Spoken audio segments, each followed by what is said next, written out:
Welcome to University of Waterloo and to the information session about our amazing civil engineering program that is widely recognized for all the cool things we do here at the department. But before I introduce myself and introduce you to the program, let us do some University of Waterloo territorial acknowledgement. It is important to acknowledge that much of our work takes place on the traditional territory of the neutral Anishinaabe and Haudenosaunee peoples. Our main campus is situated on the Haldimand Tract, the land granted to the Six Nations that includes 6 miles on each side of the Grand River, as you can see in the image on the right. Our active work toward reconciliation takes place across our campuses through research, learning, teaching, and community building, and is centralized within the Office of Indigenous Relations. My name is Rania Al-Hamoud.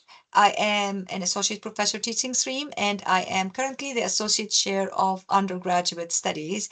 And you will definitely see me in your first year when you come to our civil engineering program. Let me give you a kind of debrief how civil intersects with all the 4 programs that we have in our department, which are architectural engineering, AE, civil engineering, CVE, as you see written here, environmental engineering, ENVE, and geological engineering, GOE. As you can see, civil has an intersection with all of these programs. So the structural engineering aspect is, especially with buildings, is the common factor between civil and architectural engineering. The geotechnical engineering aspects, which relates to foundations, dams, etc., that's the common between civil and the geological engineering. We do have the water aspect also, which is common between civil and environmental engineering, but we also have sustainable cities and communities, which is the one thing that's common between all programs. No matter what you can, this is something that's common with all those programs. So let's focus now on our civil engineering program. Let's give you a quick overview of what does our program look like. So design and maintain the massive infrastructures with today's society. It depends upon the civil engineering degrees and civil engineering programs and civil engineers in general. So you will be learning essential topics such as structural engineering, transportation engineering, geotechnical engineering, environmental engineering, and water resources. So those kind of are the disciplines within civil engineering that you could choose from. You don't have to be specialized in one area or the other, but there's multiple areas that you can be specializing in. Blend of theoretical knowledge and practical experience, preparing students to tackle the complexities of modern civil engineering projects. That's key. We teach you hands-on. You come to this first year mechanics course. When you come, we're not just going to throw theories at you. We're going to actually give you hands-on models that you can feel those forces instead of just telling you a force is a vector and if this force is bigger, this is the direction, whatever. We make you, for example, play tug of war in class and you will actually feel those forces. We make you build a suspension bridge, build a dam or retaining wall and check what would those loads, what would these do to the structure so you can actually feel it firsthand. That's actually very, very cool thing we do in our campus. That's in addition to the big thing that we do in second year, which is called Design Days. But you know what? I will leave that to another slide that will be coming up. So just let me keep you excited here. We see over here, those are the first picture of the students working with the steel. This is our steel bridge design team. So I will talk about these later, but there are lots of design teams that you could be part of once you join our civil engineering program. And you can see on the right side, those are people doing some experimentations within our lab. So they're doing with concrete specimens. Let's see how the program is divided. So in your program, this is a 4-year program divided over 5 years. And what do I mean? So you're going to go from first to fourth.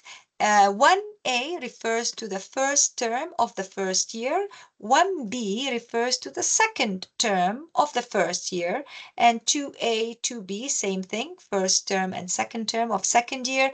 3A, 3B, same thing, and then 4A and 4B this is when you end. But they are divided over 5 years because we have a very cool thing, an exciting thing in our program, which is the co-op program, which is very, very helpful. So how does it work? So you will join us in September, and the year is 12 months, and the terms of every term is 4 months. So this way we're able to divide the year into 3 terms. So the fall term will be from September to December, the winter term will be from January to April, and the spring term will be from May to August. So this means you will always find students on our campus, engineering students, one way or the other, because they're alternating between the terms.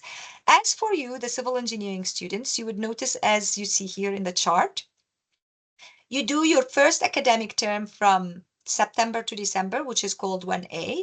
Then in the winter, from January to April, you're doing your second term in first year, which we refer to as 1B, and you're stuck to one cohort. So all the people with you in class are civil engineering students, and they will remain with you till the end.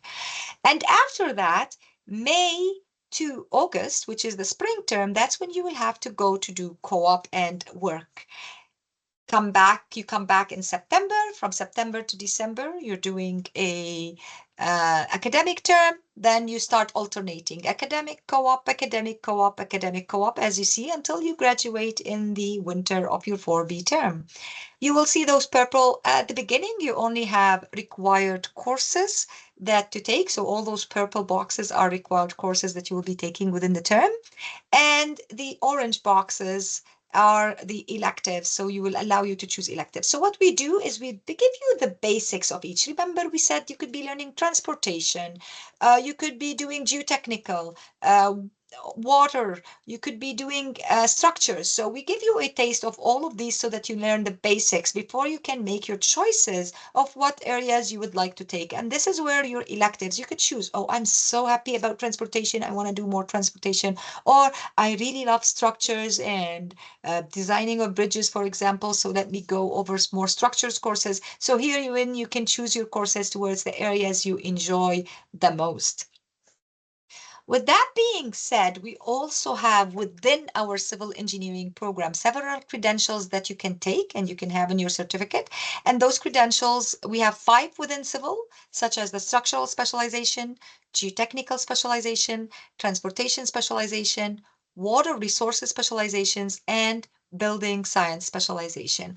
All of these are specializations within the program, but you are not limited to just taking those credentials. We also have faculty-wide options, which are other credentials you can take with your degree that allow you to kind of diversify slightly from your degree. Let's say, for example, you are interested in AI, so you can take the artificial intelligence options. You're interested maybe on computing, so you maybe can take the computing option, or statistics, you could take the statistics option. So the ones on the outside, those purple ones are the ones that are available to all Faculty of Engineering students, and they are outside your program. The ones inside the civil engineering box are only available to civil engineering students.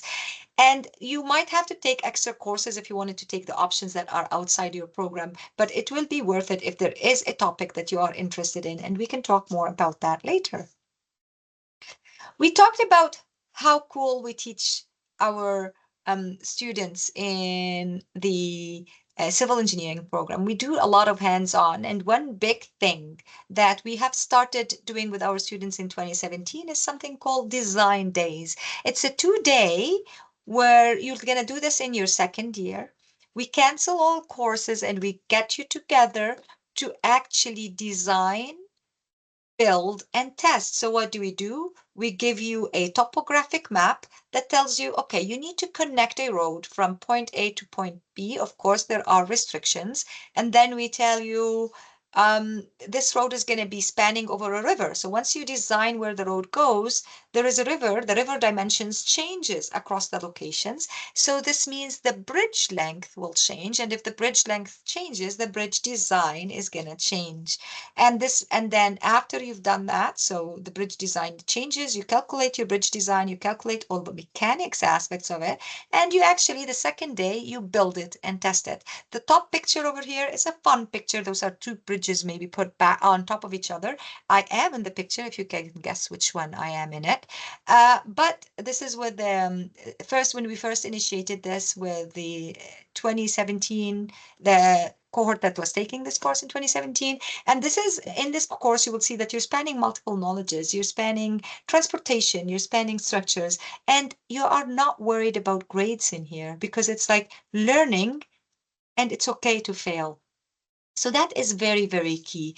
In addition to our design days that we have integrated within our curriculum, we also have the capstone design, which is a project that you're going to do from A to Z in your fourth year between your 4A term and your 4B term. You are going to be taking all the experience that you've gained throughout the years from first year to third year to actually design and build a project that you are passionate about, whether you are building encampments for maybe homeless people, whether you are building some modular constructions that is really movable and easy to change, whatever idea you have. Or we're trying to maybe clear water and building some plants. Anything, this is where the creativity happens. You get to choose your project and you actually design it over 8 months.